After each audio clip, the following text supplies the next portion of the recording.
जय हिंद बच्चों। तो लेकर आ चुका मैं आप लोगों के लिए फिजिक्स का सेशन, और अब हम यहाँ पे आप लोगों के लिए हर एक चैप्टर का एक वीडियो दे देंगे और किसी दिन 2 वीडियो आ जाएंगे। जरूरी है क्योंकि अब हमारे पास ज़्यादा टाइम नहीं है आप लोगों के फिजिक्स के पेपर के अकॉर्डिंग। मुझे कहीं ना कहीं डेली जो है वो 2 वीडियो आप लोगों के लिए बनाने पड़ेंगे, तो वो कोई टेंशन वाली बात नहीं है। मैं आप लोगों के लिए 2 वीडियो डेली बना दूंगा, टेंशन की लेने की कोई जरूरत ही नहीं है। और सिंपल सी बात है, हर एक चैप्टर में उनके कंसेप्ट्स होंगे, साथ में उसके क्वेश्चंस होंगे, कंसेप्ट्स होंगे साथ में उनके क्वेश्चंस होंगे। लेकिन कंसेप्ट्स को जो मैं रिवाइज करवाऊंगा आप लोगों को थोड़ा सा फास्ट करवाऊंगा, क्योंकि ऑलरेडी मैंने आप लोगों को कंप्लीट फिजिक्स करवा रखा है, राइट। तो चलिए स्टार्ट करते हैं। अगर हम बात करते हैं हर एक टॉपिक के स्टार्टिंग में, जैसे कि फोर्स हो गया, सिर्फ यहाँ पे टॉपिक लिखा हुआ, उनकी डिटेल एक्सप्लेनेशन नहीं है, क्योंकि नॉर्मली मैं आप लोगों को यहाँ पे बताता चला जाऊंगा।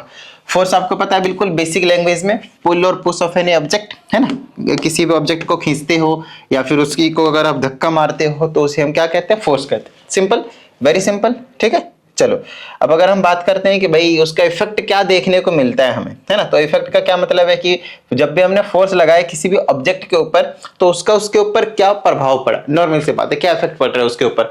तो फोर्स का क्या इफेक्ट पड़ा किसी भी बॉडी का। अगर मान लो ये मेरे पास नॉर्मल एक बॉडी है, तो इसके ऊपर अगर आपने फोर्स लगाया तो एक पहले अगर रेस्ट पे था तो मोशन में आ जाएगा, या फिर मोशन में था तो रेस्ट पे आ जाएगा। तो ये दोनों कंडीशन साथ में बताना है आपने, ठीक है। कि एक if a body is at rest then it can be in motion, it may be in motion, ठीक है। वहीं पे अगर मोशन में है तो क्या कर सकते हो आप, रेस्ट पे ला सकते हो। दूसरी चीज, अगर ये बॉडी है तो अगर हमने इधर से भी फोर्स लगाया, इधर से फोर्स लगाया, तो उसके अकॉर्डिंगली या फिर इधर से फोर्स लगाया, इसका शेप एंड साइज जो है वो चेंज हो सकता है। Shape and size depending upon की वो रिजिड बॉडी है या फिर नहीं है ना। तो अपना शेप और साइज दोनों ही हम क्या करवा सकते हैं, फोर्स लगाकर चेंज करवा सकते हैं, राइट। नेक्स्ट अगर ये मान लो कि ऑलरेडी मूव कर रहा है इस वाले डायरेक्शन में, और मैंने इधर से एक फोर्स लगा दिया, तो ये अब ये इधर मूव करना शुरू कर देगा, डिपेंडिंग अपॉन की मैग्नीट्यूड ऑफ फोर्स जो है वो कितना था। तो यहाँ पे अगर आपने देखा तो नोटिस करा तो क्या क्या हम चीजें इफेक्ट क्या कर सकता है फोर्स, इफेक्ट ऑफ फोर्स क्या क्या हो सकता है। पहली चीज कि अगर आपने फोर्स लगाया तो मोशन में आ सकता है, अगर रेस्ट पे था, और अगर मोशन में था तो रेस्ट पे आ सकता है। ये चीज, 2 चीज ये हो गई। तीसरी चीज आपने देखा इसका जो शेप एंड साइज है वो चेंज हो सकता है। और चौथी चीज क्या आपके पास, इसका जो डायरेक्शन था वो भी आपके पास चेंज हो सकता है, डिपेंडिंग अपॉन कि किस डायरेक्शन में फोर्स जो है वो लगाया गया है। फोर्स आपके पास एक वेक्टर क्वांटिटी होती है, सभी को मालूम होना चाहिए। वो डायरेक्शन होता है उसका फिक्स रहता है डायरेक्शन, ठीक है। नेक्स्ट आपके पास टाइप्स ऑफ मोशन। अगर हम टाइप्स ऑफ मोशन की बात करते हैं तो पहला है लीनियर मोशन, इसको हम ट्रांसलेशनल मोशन के नाम से भी जानते हैं, ठीक है ना। लीनियर मोशन या फिर ट्रांसलेशनल मोशन के नाम से भी हम इसे जानते हैं। लीनियर मोशन का मतलब है एक अगर ऑब्जेक्ट है तो आपने एक ही एक्सिस के अबाउट इसके ऊपर फोर्स लगाया। एक ऑब्जेक्ट है और एक ही एक्सिस में आपने क्या करा, फोर्स लगाया है, उसी को अकॉर्डिंगली वो एक एक्सिस के अबाउट वो क्या कर रहा है, स्ट्रेट लाइन में मूव कर रहा है, मोशन कर रहा है, इस तरीके से, ठीक है। नेक्स्ट है रोटेशनल मोशन। रोटेशनल मोशन का सिंपल सा मीनिंग है कि भाई आपके पास एक कोई भी ऑब्जेक्ट है, मान ले इस तरह से, और इसका एक एक्सिस है, क्या है आपके पास एक एक्सिस है। इस एक्सिस के अबाउट कोई भी ऑब्जेक्ट हम मानते हैं, ये इस तरीके से चारों तरफ सर्कुलर मोशन, सर्कुलर मोशन नहीं कहेंगे इसको, हम रोटेशनल मोशन कहेंगे, ठीक है। सर्कुलर मोशन अलग हो जाती है। सर्कुलर मोशन की है कि उसकी एक्सिस ऑफ रोटेशन जरूरी नहीं कि फिक्स रहेगा, फिक्स नहीं रहेगा, ठीक है ना। वो इस तरह से सर्कुलर मोशन कर सकता है, आगे चलते चलते चलते चलते घूमता घूमता घूमता घूमता, ठीक है। लेकिन इसको हम क्या कहेंगे, रोटेशनल मोशन, जब इसकी एक्सिस क्या रहती है, फिक्स रहती है, उसी एक्सिस के अबाउट चारों तरफ घूमता रहता है। एक नॉर्मल सी चीजें, ये चीजें आपसे बोर्ड में नहीं पूछी जाएगी, बल ठीक है। स्टार्ट कर रहे हैं तो थोड़ा बेसिक से स्टार्ट कर देते हैं, सभी चीजें आप लोगों को हम बता देते हैं। अब की जो टॉपिक्स है वो आपसे यहाँ पे पूछे जाएंगे, ठीक है ना, नॉर्मल सी चीजें। कई बार ऐसा होता है कि हम टॉपिक में बच्चों को पढ़ाते भी नहीं है, लेकिन उससे रिलेटेड जो चीजें हैं वो कई बार पूछ लिया जाता है। आपको बताएंगे, अभी हम क्वेश्चंस करेंगे वहां पे। जैसे कभी मैंने यहाँ पे आपको कुछ ज्यादा तगड़ी चीजें एक्सप्लेन नहीं करी, नॉर्मल सी चीजें एक्सप्लेन करिए। उन्हीं नॉर्मल चीजों में से आपको एक नॉर्मल क्वेश्चन बनाकर पूछ लिया जाता है, जो हम कभी मतलब सोचते भी नहीं कि भाई आपको एक्सप्लेन करें, वो नॉर्मल सी चीज होती है, बट क्वेश्चन में पूछ लिया जाता है, क्वेश्चन पेपर में नॉर्मल सी चीज होता है। खैर आप उसका आंसर आराम से कर सकते हो, छोटी क्लासों में आप लोगों ने पढ़ा हुआ है। नेक्स्ट आपके पास मोमेंट ऑफ फोर्स, या फिर इसे हम टॉर्क के नाम से जानते हैं, ठीक है ना। टॉर्क को हम क्या कहते हैं, सिंपल डिफाइन करते हैं, फोर्स या फिर परपेंडिकुलर डिस्टेंस के प्रोडक्ट से। ध्यान समझिएगा, torque is defined as the product of the magnitude of force and the perpendicular distance. अब ये परपेंडिकुलर डिस्टेंस कहां से होता है, from the axis of the rotation, from the axis of the rotation. आई बात समझ में। मान लेते हैं कि ये जनरली ध्यान से समझिएगा। एक चीज पहले मैं आप लोगों को क्लियर करा दूं कि ये वाला जो फोर्स है, ये वाला जो फोर्स है वो आपके पास लीनियर फोर्स है, लीनियर फोर्स, ठीक है। लेकिन ये वाला जो फोर्स है वो आपके पास रोटेशनल फोर्स आप कह सकते हैं, कि जब भी हम फोर्स लगाते हैं और परपेंडिकुलर डिस्टेंस पे लगाते हैं तो जो हमारे पास फोर्स लग रहा होता है लेकिन वो क्या होता है, रोटेशनल, रोटेट करवा देता है, ऐसा टर्निंग इफेक्ट भी कहा जाता है इसको, टर्निंग फोर्स के नाम से भी जानते हैं हम इसको, इसीलिए, ठीक है ना। जैसे मान लेते हैं कि आपके पास गेट है और यहाँ पे इसके हिंज से आपने इसको टाइट किया हुआ, मान लेते हैं इस तरीके से, ठीक है ना। तो आप क्या कर रहे हो, यहाँ पे क्या कर रहे हो, फोर्स लगा रहे हो इस तरीके से, इसको बोलते हैं पॉइंट ऑफ एक्शन, और इस तरह से जो लाइन बनेगी उसको बोलेंगे लाइन ऑफ एक्शन, और यहाँ से यहाँ तक का जो डिस्टेंस होगा उसे हम डी बोलेंगे, which is the perpendicular distance from the axis of rotation. आई बात समझ में, perpendicular distance from the axis of rotation, ठीक है। अच्छा, तो यहां पे जब आपने इस वाले पॉइंट पे लगाया तो आपने एक नॉर्मल लीनियर फोर्स लगाया, यहां पे अंदर की डायरेक्शन में आपने एक लीनियर फोर्स लगाया, अंदर की डायरेक्शन में, है ना। पॉइंट ऑफ एक्शन ये है, लाइन ऑफ एक्शन अंदर की ओर जा रहा है ना, ऐसे करके अंदर जा रहा है। जैसे ये आपके पास गेट था तो यहाँ पे आपने इस वाले पॉइंट पे लगाया तो ऐसे, ये आपके पास लाइन ऑफ एक्शन है, और इस तरह से फोर्स आपके पास अंदर जा रहा है ऐसे, तो ये वाला जो गेट है ऐसे करके टर्न हो रहा है। सही बात समझ में, पहले ये गेट ऐसे था, आपने यहाँ से फोर्स लगाया, ये गेट ऐसे टर्न हो रहा है, तो आपने लगाया लीनियर फोर्स, लेकिन परपेंडिकुलर डिस्टेंस के हिसाब से अगर हम इसको इस तरीके से नोटिस करें तो ये गेट रोटेट कर रहा है, इस तरह से आपके पास क्या कर रहा है, रोटेट कर रहा है। सही बात समझ में, तो इसको हम कहते हैं टॉर्क। टॉर्क मतलब मोमेंट ऑफ फोर्स सिंपली। आई बात समझ में, ठीक है, नॉर्मल सी बात थी। चलो आगे की बात करते हैं। अब बात आती है यहाँ पे कि किन किन रीजन से ये जो टॉर्क है वो चेंज हो सकता है, एक बार उसे हम डिस्कस कर लेते हैं। फोर्स इनटू परपेंडिकुलर डिस्टेंस, किन किन रीजन से ये जो टॉर्क है वो चेंज हो सकता है। सबसे पहले तो हम इसकी बात करते हैं, ध्यान समझिएगा। अगर हम फोर्स के मैग्नीट्यूड को इंक्रीज कर दें, फोर्स के मैग्नीट्यूड को इंक्रीज कर दें, और ये ध्यान रहे जब हम एक को इंक्रीज कर रहे हैं तो इसको हम कांस्टेंट मानकर चल रहे हैं, ठीक है ना, ये फिक्स है। मान लो 10 मीटर है तो 10 मीटर फिक्स है, और हम फोर्स बढ़ा रहे हैं। अगर हम फोर्स की मैग्नीट्यूड को इंक्रीज कर रहे हैं तो आपका जो टॉर्क है वो भी क्या होंगे, आपके पास इंक्रीज होंगे, because they are directly proportional to each other. Got it, okay. Next, अगर हमने फोर्स को कांस्टेंट रखा, मान लेते हैं 10 न्यूटन तो 10 न्यूटन, फिर अगर हम डिस्टेंस को बढ़ा देते हैं, डिस्टेंस को भी बढ़ा देंगे तो टॉर्क भी आपके पास क्या हो जाएगा, बढ़ जाएगा। टॉर्क क्या हो जाएगा, आपके पास बढ़ जाएगा। और यही रीजन होता है, ध्यान समझिएगा। जैसे कि अभी आपको मैंने बताया था कि ये आपके पास एक गेट है, अगर आप इसको यहां से धक्का मारेंगे, ऐसे पुश करेंगे, इसमें फोर्स लगाएंगे, तो ये थोड़ा सा आपको ज्यादा फोर्स लगाने की जरूरत पड़ेगी, क्योंकि डिस्टेंस कम है, क्योंकि डिस्टेंस जो है आपके पास कम है। डिस्टेंस कम है तो आपको फोर्स बढ़ाना पड़ेगा। सिंपल सी बात बताता हूं, इन दोनों का प्रोडक्ट कांस्टेंट होना चाहिए, सिंपल सी बात है। तो इन दोनों का प्रोडक्ट कांस्टेंट रखने के लिए एक को बढ़ाओगे तो एक को कम करना पड़ेगा ना, एक को बढ़ाओगे तो एक को कम करना पड़ेगा, इसको बढ़ाओगे तो इसको कम करना पड़ेगा, क्योंकि प्रोडक्ट अगर आप सेम रखना चाहते हो, टॉर्क उतना ही लगाना चाहते हो, तो आई बात समझ। तो अगर आपने फोर्स बढ़ाया है ना, अगर डिस्टेंस कम करते हो तो आपको फोर्स ज्यादा लगाना पड़ेगा, लेकिन बिल्कुल एंड से अगर आप गेट को खोलते हो तो आप इजीली खोल पा रहे हो। क्यों? क्योंकि डिस्टेंस ने फोर्स को कम कर दिया, क्योंकि फोर्स और डिस्टेंस एक दूसरे के इनवर्सली प्रोपोर्शनल हो जाएंगे। देखो भाई, अगर मैंने टॉर्क को कांस्टेंट कर दिया, ठीक है, तो ये हो जाएगा कांस्टेंट, मान लेते हैं k is equal to force, और d को इधर भेज देता हूं, ये तो नंबर है, कोई दिक्कत नहीं। ये और ये देखो inversely proportional, force is inversely proportional to the distance, perpendicular distance.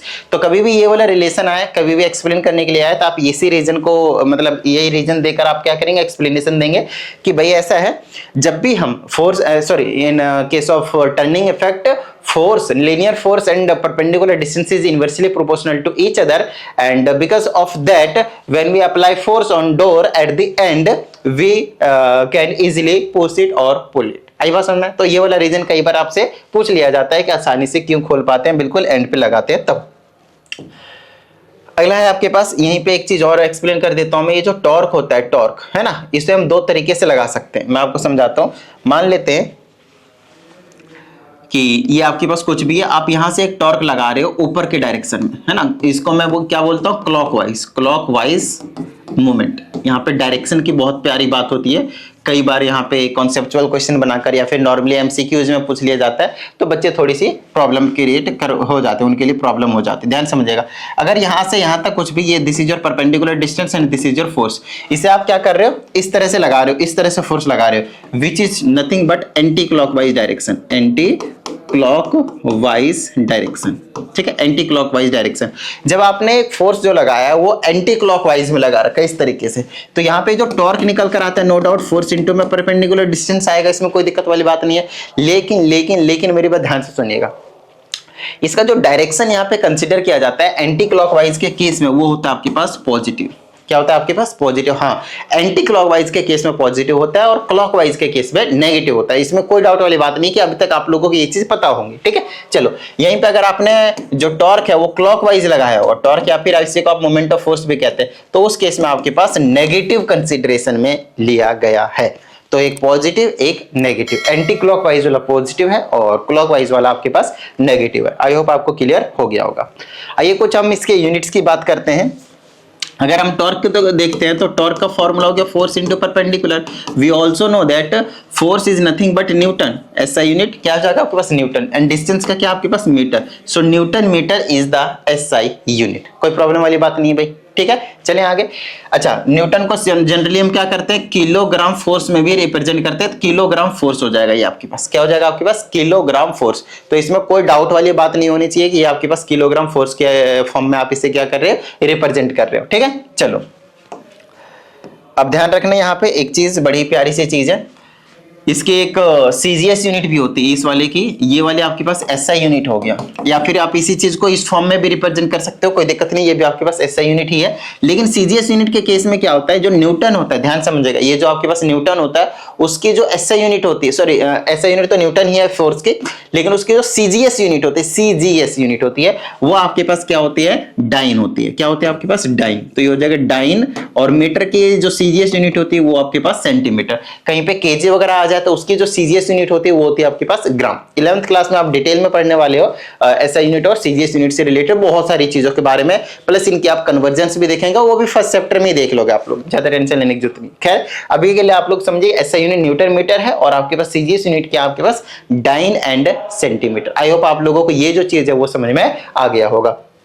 साथ ही आपको याद रखना है कि 1 किलोग्राम फोर्स जो होता है वो आपके पास 9.8 न्यूटन के इक्वल होता है। ये जो चीज है वो आपके पास याद रखनी है, ये जो चीज है वो आपको याद रखनी है। वन मोर इंपॉर्टेंट थिंग जो आपको याद रखनी है कि 1 न्यूटन जो होता है वो आपके पास 10 to the raise power 5 dynes के इक्वल होते हैं। इसका मतलब ये कि SI unit of force and CGS unit of force के बीच का ये जो है आपके पास रिलेशन वो आपके पास निकल कर आया 11th क्लास में, फर्स्ट चैप्टर में इसका ड्राइव करके भी आप निकालेंगे यूनिट कन्वर्जन वाले पोर्शन में कि किस तरीके से ये आया हुआ है। फिलहाल के लिए आप सिर्फ इसको याद कर ले, अभी मैं ज्यादा डिटेल में यहाँ पे नहीं जा रहा हूँ। ठीक है, चलिए तो 1 kilogram force is equal to 9.8 newton होता है। ये चीज आप लोगों को बता दिया मैंने। इसी चीज को आप चाहें, ध्यान समझिएगा, अगर आप चाहें तो इसी चीज को क्या कन्वर्ट कर सकते हैं? इसको एसआई यूनिट हो गया, इसी को आप सीजीएस यूनिट में भी कन्वर्ट कर सकते हैं। तो अगर आप सीजीएस यूनिट में कन्वर्ट करने जाएंगे तो केजी का क्या हो जाएगा? ग्राम हो जाएगा। तो यहाँ पे आप लिख दे 1000 ग्राम फोर्स पे, बोलो कोई दिक्कत नहीं। ठीक है, वहीं पे अगर आप चाहे तो न्यूटन को क्या कर सकते हैं? न्यूटन को डाइन में लिख देंगे तो ये हो जाएगा 9.8 into 10 to the raise power 5 dynes, है ना। एक न्यूटन की जगह 10 to the raise power 5 dynes रख दें। चलो 1000 से 1000 कट गया तो इधर 100 बच गया। तो यहाँ पे 1 ग्राम फोर्स जो है वो किसके इक्वल हो गया? 9.8 इंटू 100 डाइन्स के इक्वल हो गया। और इसे अगर हम इसको मल्टीप्लाई कर दे तो 1 gram force is equal to 980 dynes के इक्वल होता है। आई बात समझ में? तो ये एक फोर्स का रिलेशन हो गया, ठीक है ना। 1 GF is equal to 980 dynes. आई बात समझ में? याद रहेगा 1 GF is equal to 980 dyne के इक्वल होता है। चलो भाई, तो ये आपके पास एसआई यूनिट और सीजीएस यूनिट से रिलेटेड आप लोगों को सभी चीजें मैंने आप लोगों को बता दिया। ये आगे की चीजें बात करते हैं। अब हम बात कर लेंगे कपल की। उधर हमने जीएफ की बात करी, इधर हम कपल की बात करेंगे। देखो ये कपल वो वाला कपल नहीं जो आप लोग अभी थोड़ा बहुत दिमाग में आ रहा है। ये कपल है आपके पास इक्वल एंड पैरेलल फोर्स लगते हैं, यहाँ पे इक्वल एंड पैरेलल फोर्स लगते हैं। और साथ में ये जो पैरेलल फोर्स होते हैं वो होते हैं आपके पास opposite in direction, opposite in direction. मैं आपको समझाता हूं। जैसे कि आपके पास मान लेते हैं एक रॉड है, इस रॉड को यहाँ पे ये पाइवटेड है। पाइवटेड का मतलब क्या है? आपके पास यहाँ पे टाइप है, बंधा हुआ है, ठीक है ना, बिल्कुल। और ये एक्सिस एक तरीके से घूम सकता है इधर उधर, ठीक है। तो मान लेते हैं यहाँ से आपने इस वाले डायरेक्शन में एक फोर्स लगाया विच इज एफ, आपने इस वाले डायरेक्शन में एक फोर्स लगाया विच इज एफ, यहां से लेकर यहां तक का जो डिस्टेंस है विच इज डी। तो दोनों ही फोर्सेस आपके पास इक्वल है, दोनों ही आप फोर्सेस आपके पास एंटी पैरेलल होते हैं जनरली, है ना, एंटी पैरेलल। तो एंटी पैरेलल है, और साथ ही एंटी पैरेलल का मतलब है कि पैरेलल के साथ साथ ऑपोजिट इन डायरेक्शन है, ये चीज है। पैरेलल और ऑपोजिट इन डायरेक्शन बोला, या फिर simply equal and anti parallel बोल सकते हैं, कोई दिक्कत वाली बात नहीं, ठीक है। चलो भाई, तो ये वाली जो चीज है, ये जो सेटअप है वो आपके पास, इसको कपल कहा जाता है। और ये कपल कुछ नहीं है, मोमेंट ऑफ कपल भी आप कह सकते हैं इसको आप क्या कह सकते हैं, मोमेंट ऑफ कपल। ऊपर आपने क्या बोला, टॉर्क को, मोमेंट ऑफ फोर्स, आप इसे बोल सकते हैं moment of couple, moment of couple बोल सकते हैं, कोई दिक्कत वाली बात नहीं। यहां पे भी वही है, कुछ नहीं है, बस डिस्टेंस है, फिक्स एक्सिस के अबाउट आपके पास दो फोर्सेस है, तो फोर्स यहाँ पे जो कपल हो गया, यहाँ पे कपल लिख देता हूं, ये जो आपके पास कपल हो जाएगा वो क्या हो जाएगा, फोर्स, आइदर फोर्स। ध्यान रहे, ये जो फोर्स लेना दोनों नहीं लेना, कोई सा एक फोर्स लेना है, कोई सा एक फोर्स लेना है ना, आइदर फोर्स, कोई सा एक फोर्स इनटू में वही परपेंडिकुलर डिस्टेंस, मतलब ये इस फोर्स और इस फोर्स के बीच में जो ये जो डिस्टेंस है, टोटल डिस्टेंस वो लेना है डी।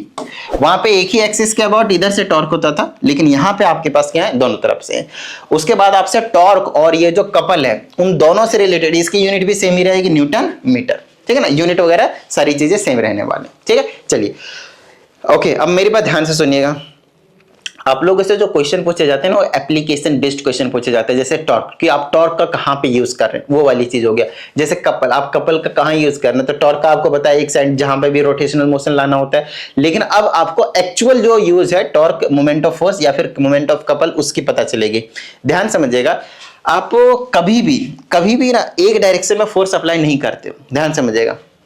जैसे कि मान लेते हैं कि ये आपके पास स्टीयरिंग हो गया, किसकी, व्हील स्टीयरिंग हो गया, जो कार में होता है वो, है ना, इस तरह से आपके पास। तो आपको क्या करना है, ये स्टीयरिंग है, ठीक है ना। आप क्या कर रहे हो, यहां से आपके पास एक हाथ है और एक हाथ आपके पास यहाँ पे होता है, तो आप इस तरह से अप्लाई करते हो फोर्स। तो एक फोर्स इधर जा रहा है और एक फोर्स इधर जा रहा है, और ये आपके पास परपेंडिकुलर डिस्टेंस। देखो कपल वाला केस आ गया सेम, बोलो हाँ, यानी कपल वाला केस आ गया ना, ठीक है ना। तो हमेशा आप क्या करते हो, कहीं पे भी जब रोटेशनल मोशन प्रोडक्ट करना होता है, तो वहां पे हम कपल वाले जो ये जो है वो आपके पास काम करते हैं। जैसे ये मेरे पास एक बॉटल है, तो इस बॉटल के इस ढक्कन को मेरे को खोलने का है, तो ढक्कन को खोलने का, तो देखना कैसे अप्लाई करो, मैं ऐसे पकड़ता हूं और फिर मैं ऐसे फोर्स अप्लाई कर रहा हूं। तो मेरे हाथ को अच्छे से ऑब्जर्व करना है कि इधर वाली जो उंगली है वो इधर फोर्स लगाने की कोशिश कर रही है, इस वाले डायरेक्शन में इधर, लेकिन इधर वाली जो उंगली है वो इस वाले डायरेक्शन में अप्लाई कर रही है, और ये वाला परपेंडिकुलर डिस्टेंस हो गया यहां से लेकर यहां तक, ऐसे करके। तो आप कर क्या हो रहा है, ये कपल ही हो गया। तो हर जगह पे जहां पे आप रोटेशनल मोशन देख रहे हो या फिर कहीं पे भी देख रहे हो, तो वहां पे आपके पास ये जो कपल है वो आपके पास एक्ट हो रहा होता है, either force into perpendicular distance. आई होप आप लोगों को क्लियर समझ में आ गया होगा, ठीक है। अब कहता है ये जो टॉर्क लगाया आपने, ये जो कपल है आपके पास, उसका कुछ प्रिंसिपल होता है। ये जो मोमेंट्स हैं आपके पास, मोमेंट्स ऑफ टॉर्क या फिर मोमेंट्स ऑफ कपल, इसके कुछ प्रिंसिपल हैं। तो क्या प्रिंसिपल है, अच्छे से समझिएगा, ध्यान से समझिएगा, सारी चीजें समझ में आ जाएंगे। इसके लिए आपको क्या करना है, एक स्केल ले लीजिए या फिर एक रॉड ले लीजिए। इसको क्या समझ लीजिए आप, एक रॉड है ना, और ये बिल्कुल ऊपर से यहाँ पे हिंज्ड है, ये वाली चीज है वो आपके पास हिंज्ड है, मतलब यहाँ पे सपोर्ट के साथ बंधा हुआ है, कोई दिक्कत वाली बात नहीं, ठीक है ना। और ये फिलहाल क्या आपके पास बैलेंस्ड है, क्या है ये, फिलहाल बैलेंस्ड है, ठीक है। अब मेरी बात ध्यान से सुनिएगा, अगर यहाँ पे बैलेंस्ड है और मान लेता हूं कि यहाँ पे मैंने एक वेट डाल दिया W1, let's say it is W1 and it is at a distance from this centre from D1, कोई दिक्कत वाली बात नहीं आएगी, ठीक है। तो ये W1 हो गया, चलो फोर्स लगा देते हैं यहाँ पे, चलो F1 कर देते हैं, तो आपको अच्छे समझ में आएगा। टॉर्क से related force into perpendicular distance, मतलब इस वाले पॉइंट पे आपने नीचे के डायरेक्शन में एक फोर्स लगाया, बस इतनी सी बात है, फोर्स लगाया, ठीक है, ओके। अगर तो अब ये वाले जो चीज है वो इस वाले डायरेक्शन में मूव होगा या नहीं होगा, बस इतनी सी बात बता दो, इस वाले डायरेक्शन में मूव होगा, ठीक है। उसके बाद मैं कहता हूं कि इसको वापस बैलेंस करना है, इसको आपको वापस बैलेंस करना है। तो आप पता है क्या करोगे, इस वाले डायरेक्शन में या तो यहां कहीं पे भी अगर आप इसके डिस्टेंस को चेंज करते हो यहाँ, तो उसके अकॉर्डिंगली आपको थोड़ा सा आपको चेंज करना पड़ेगा वेट को, फोर्स को, कि नीचे के डायरेक्शन में आप कितना लगाओगे। तो वो जो आपके पास वेट होगा, जो फोर्स होगा, मान लेता हूं कि उसका मैंने वेट यहाँ पे लगाया, तो यहाँ पे आपने एक नया फोर्स लगाना पड़ेगा F2, और इसका जो डिस्टेंस होगा सेंटर से जहां पे बैलेंस था, फलक्रम बोल लीजिए उसको, वो आपके पास हो जाएगा D2। तो ये वाले फोर्स हो गया। अब मान लेते हैं ये क्या हो गया आपके पास, बैलेंस्ड हो गया। तो ये बैलेंस कब होता है, ये बैलेंस कब होता है, जब आपके पास इधर अगर हमने फोर्स लगाया था, ये क्या चला गया था, क्लॉकवाइज मूवमेंट लगा दिया था, क्लॉकवाइज आपने फोर्स लगाया था, लेकिन परपेंडिकुलर डिस्टेंस है, तो क्लॉकवाइज क्या हो गया, ये मूवमेंट हो गया, क्लॉकवाइज मूवमेंट हो गया। मतलब यहाँ पे अगर मैं T1 बोल देता हूँ टॉर्क, तो हो जाएगा F1 इंटू D1। टॉर्क क्या हो गया? F1 इंटू D1, कोई दिक्कत नहीं।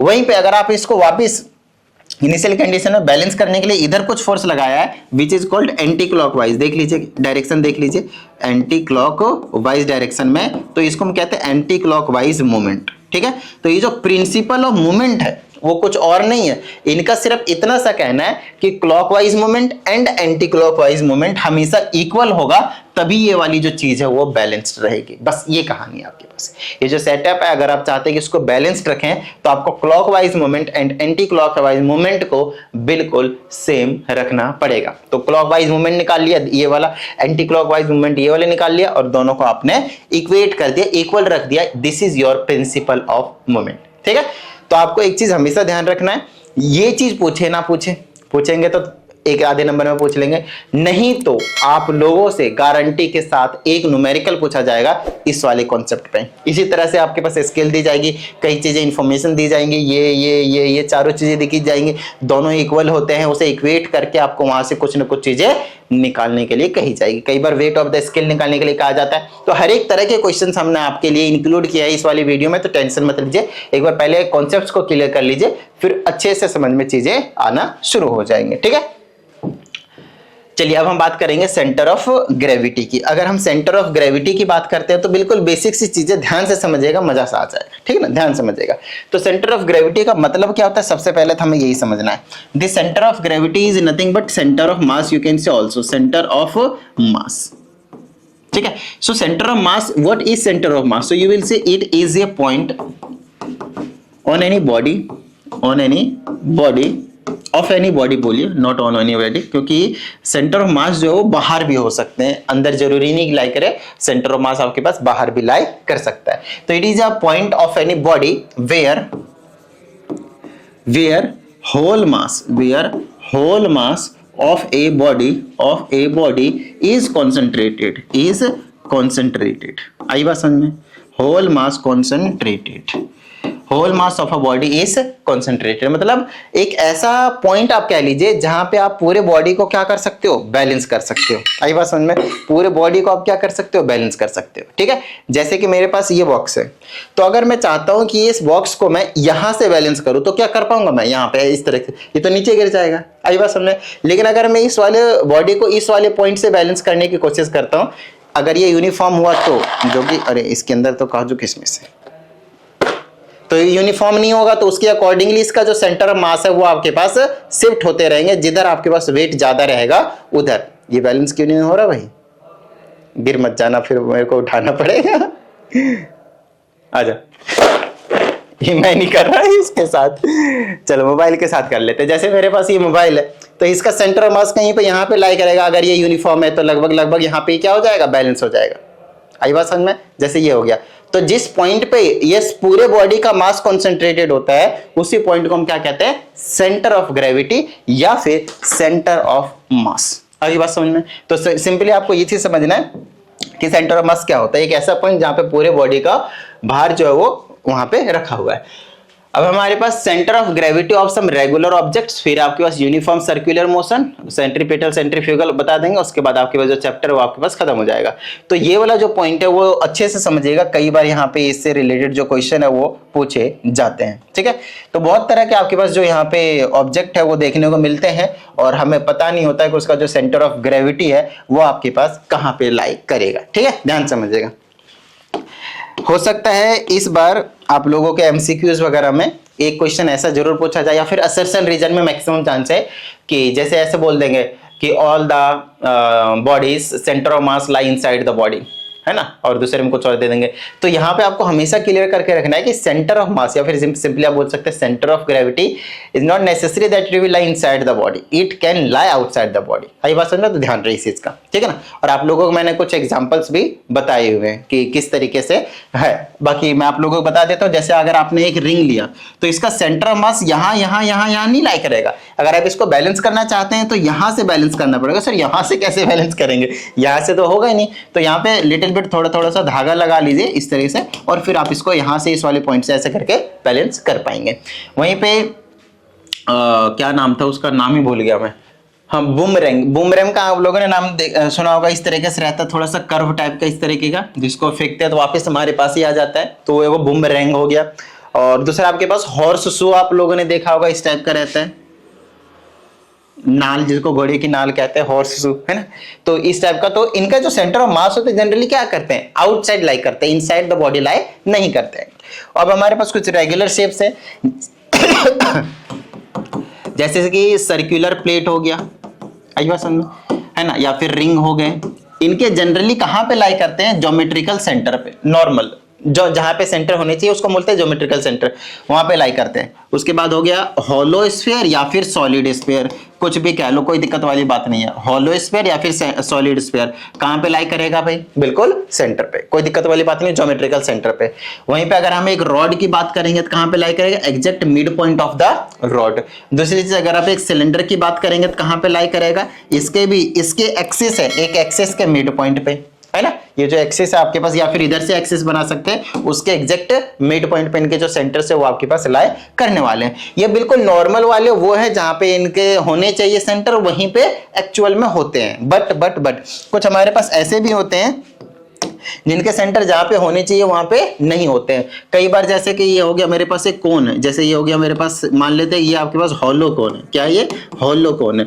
वहीं पे आपके पास मान लेते हैं कि आपके पास इस तरह का एक और कोन है, जिसका जो कोन है वो आपके पास इस केस में आपके पास सॉलिड है। तो सॉलिड और हॉलो कोन का जो सेंटर है वो एक जगह पे लाई नहीं करते हैं, या फिर एग्जैक्ट यहाँ पे आप बोलेंगे मिड पॉइंट पे इस लाइन के एक्सिस के, तो वो भी लाई नहीं करते हैं। तो कहां पे लाई करते हैं, ध्यान रहे, मान लेते हैं कि ये आपके पास हाइट है, h मान लेते हैं, इस हाइट को क्या मान लेते हैं हम, h मान लेते हैं। आई बात समझ में,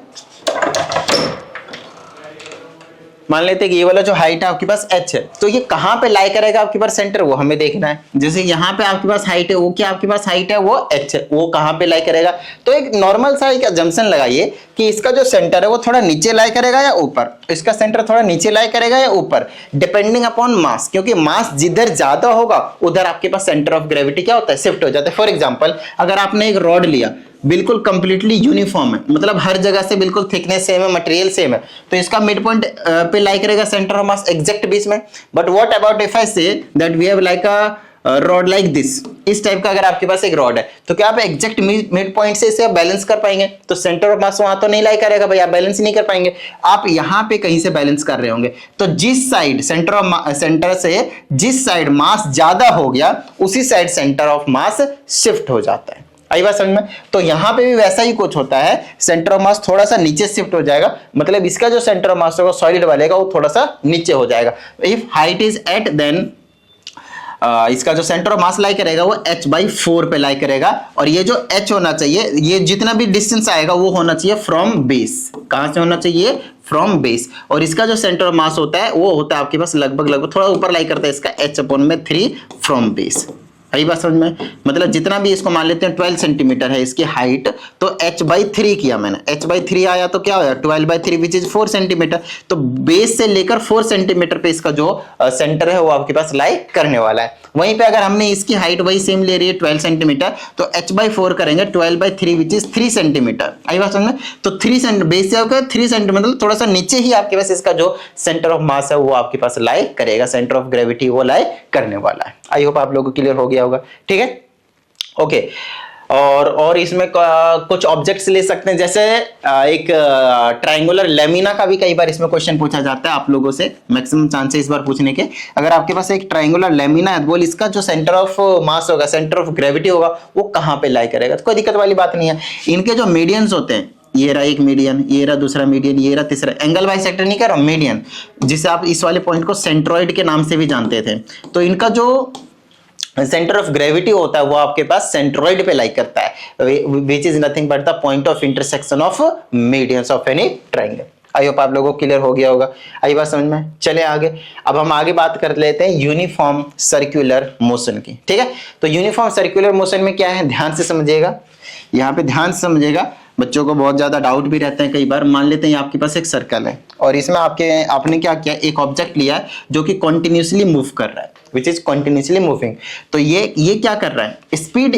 ध्यान रखना यहाँ पे बच्चों से कॉन्सेप्चुअल क्वेश्चन पूछते हैं और बच्चे गलती करते हैं, और ये जो कॉन्सेप्चुअल क्वेश्चन है वो कहीं और से नहीं है आपके पास। Motion in straight line chapter है, उसमें यूनिफॉर्म सर्कुलर मोशन दिया हुआ आपके पास 9th क्लास में, वहां से पूछा गया। ये वाली चीजें यहाँ से पूछे थे, नॉर्मल सी चीजें हमने आपको पहले भी बताया हुआ है हालांकि।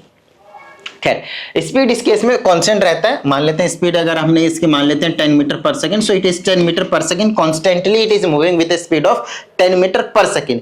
But remember, velocity is not constant, velocity is not constant.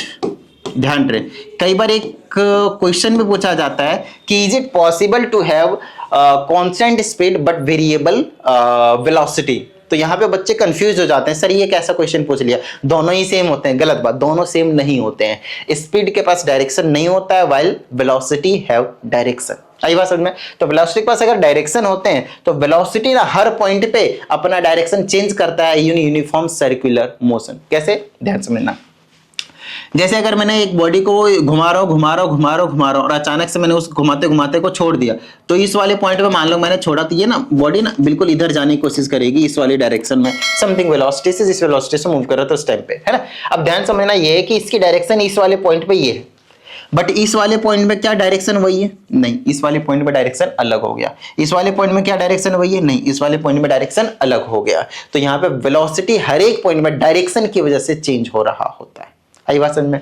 ध्यान समझ में आ गई बात। तो स्पीड कांस्टेंट रहता है, फिक्स रहता है, मैग्नीट्यूड में सेम रहते हैं, कोई दिक्कत वाली बात नहीं है। मैग्नीट्यूड में आपके पास 10 मीटर पर सेकंड है, बट डायरेक्शन की वजह से ये चेंज होता रहता है। ठीक है, चलो बात करते हैं यूनिफॉर्म सर्कुलर मोशन की। अगर एक बॉडी है तो कौन है जो उसे सर्कुलर मोशन में रख रहा है? That is called centripetal force. देखिए यहाँ पे हमने आप लोगों के लिए रखा हुआ है सेंट्रीपिटल फोर्स। ठीक है, सेंट्रीपिटल फोर्स की अगर हम बात करते हैं तो इसको मैं एफसी से रिप्रेजेंट करता हूं, मास इनटू एक्सेलरेशन। एक्सेलरेशन यहाँ पे सेंट्रीपिटल वाला होता है। 11th क्लास में हम आपको ड्राइव करके दिखाएंगे कि सेंट्रीपिटल एक्सेलरेशन का फॉर्मूला क्या होता है। फिलहाल अगर आप याद रखना चाहें तो रख सकते हैं v²/r होता है। सो mv²/r is nothing but centripetal force. So centripetal force क्या होते हैं अगर आप लोगों ने देखा होगा, ध्यान समझिएगा, अगर आप लोगों ने देखा, जैसे कि आप लोग पढ़ाते हैं केमिस्ट्री में कि एक इलेक्ट्रॉन जो है वो न्यूक्लियस के चारों तरफ घूम रहा है ना। तो वहां पे घूम रहा है, तो घूम क्यों रहा है वहां पे, मेन चीज ये समझना है, क्योंकि वहां पे इलेक्ट्रोस्टैटिक फोर्स एग्जिस्ट कर रहा है। इलेक्ट्रोस्टैटिक फोर्स क्या कर रहा है, वो जो इलेक्ट्रॉन से बाइंड करके रखा हुआ है चारों तरफ घूमने के लिए मजबूर कर रहा है। तो इसका मतलब ये कि सेंटर की तरफ एक फोर्स लग रहा है, इलेक्ट्रॉन के ऊपर सेंटर की तरफ एक फोर्स लग रहा है, दैट सेंटर की तरफ फोर्स लगने वाला है आपके पास सेंट्रीपिटल फोर्स कहलाता है ना। The force which is acting towards the center of any circular motion, you can say circle rotational motion, you can say that is called actually centripetal force। आई बात समझ में? और मैग्नीट्यूड आपके पास ये है। अच्छा, नेक्स्ट आपके पास सेंट्रीफ्यूगल फोर्स है। तो सेंट्रीफ्यूगल फोर्स एफजी से रिप्रेजेंट कर रहा हो, उसका भी मैग्नीट्यूड आपके पास पूरी तरह से सेम ही होता है, उसमें किसी भी तरह का जो आपके पास चेंज है वो नहीं होने वाला है, क्योंकि जिस केस में centripetal force and centrifugal force equal होते हैं तो उस केस में आप यूनिफॉर्मली पूरे सर्कल के चारों तरफ घूम रहे होते हैं, अदरवाइज नहीं घूम पाते। अगर एक भी फोर्स अगर मैं इधर उधर कर दूं, सेंट्रीफ्यूगल फोर्स ऐसे है क्या, आपको यहां पे समझ में आएगा कि सेंट्रीपिटल अगर इस वाले डायरेक्शन में लग रहा है तो सेंट्रीफ्यूगल कहता है भाई मैं ना बाहर की तरफ लगूंगा। तो दोनों आपके पास मैग्नीट्यूड में इक्वल होता है, इसलिए कोई बॉडी यहां से इस तरह से घूमते रहता है हर एक पॉइंट पे सर्कल मोशन में। अगर आपने अंदर का फोर्स कम कर दिया तो बॉडी बाहर चली जाएगी, बाहर का फोर्स अगर आपने कम कर दिया तो बॉडी अंदर चली जाएगी। तो वही चीज मैंने आपको समझना है कि इलेक्ट्रॉन के पास जो है आपके पास सेंट्रीपिटल और सेंट्रीफ्यूगल फोर्स इक्वल होता है किसी भी एटम में, जिसकी वजह से इलेक्ट्रॉन चारों तरफ घूम पा रहे होते हैं। अदरवाइज अगर उसकी एनर्जी कम हो गई तो फिर दिक्कत हो जाएगी भाई, वो कोलैप्स हो जाएगी न्यूक्लियस में जाकर। तो यहाँ पे ये आपके पास रियल लाइफ में कहीं पे भी किसी भी तरीके से आप इसको एग्जिस्ट करवा सकते हो, देख सकते हो एग्जिस्ट कर रहा है एक्चुअली, है ना। तो ये ओवरऑल हो गया आपके पास कॉन्सेप्ट ऑफ चैप्टर फोर्स। तो अभी हमने आप लोगों के लिए सिर्फ और सिर्फ फोर्स का जो कॉन्सेप्ट है वो अभी आपको एक्सप्लेन किया है। आइए अब हम बात कर लेते हैं कुछ क्वेश्चंस की। जब तक हम क्वेश्चंस को डिस्कस नहीं करेंगे आप लोगों का जो कॉन्सेप्ट है वो आपको अच्छी तरीके से जो क्लियर है वो नहीं होगा। आइए बात समझ में, ठीक है। तो ध्यान से समझिएगा, सारी चीजें क्लियर हो जाएंगी आप लोगों को। मैं एक बार क्वेश्चन खोल देता हूं आप लोगों के लिए। ओके, यहाँ पे आप देखेंगे कि मैंने आप लोगों को जो पढ़ाया था वही उसी टॉपिक से रिलेटेड जो क्वेश्चन है वो आप लोगों को यहाँ पे दिया हुआ है। मैं बेसिक चीजें फटाफट डिस्कस करते चला जाऊंगा ताकि आप लोगों को अच्छे से समझ में आ जाए। For example here you have to give 2 examples each of contact and non contact forces. Like अभी हमने आपको एक्सप्लेन नहीं किया कि कॉन्टैक्ट फोर्सेस क्या होते हैं, नॉन कॉन्टैक्ट फोर्सेस क्या होते हैं, नॉर्मली आपको फोर्स को एक्सप्लेन करके हम आगे बढ़ गए। बट अगर आप देखें तो ये रियल लाइफ से प्रॉब्लम से क्वेश्चन आपके पास, नॉर्मल से क्वेश्चन आपके पास, जो आप लोगों मतलब हर एक बच्चे को छोटी क्लासों में ही पढ़ा दिया जाता है और उनको पता भी होता है, ऐसी बात नहीं कि पता नहीं होता। लाइक कॉन्टैक्ट फोर्सेस जैसे मस्कुलर फोर्स लगा दिया आपने किसी बॉडी के ऊपर लगाया, किसी भी बॉडी को अगर आप पुल कर रहे हो, किसी बॉडी के ऊपर आप पुश कर रहे हो, तो वहां पे आपके पास कौन सा फोर्स एक्ट कर रहा होता है, कॉन्टैक्ट फोर्सेस एक्ट कर रहे होते हैं, मस्कुलर फोर्स। आई बात समझ में? वहीं पे अगर आपके पास नॉन कॉन्टैक्ट फोर्सेस की बात करते हैं, बिना कॉन्टैक्ट के आपके पास फोर्स लग रहा है, तो वो कौन से फोर्सेस हो जाते हैं? लाइक आप बोल सकते हैं इलेक्ट्रोस्टैटिक फोर्सेस। जैसे इलेक्ट्रॉन घूम रहे हैं तो क्या एक दूसरे को पकड़ के खींच रहे हैं? नहीं,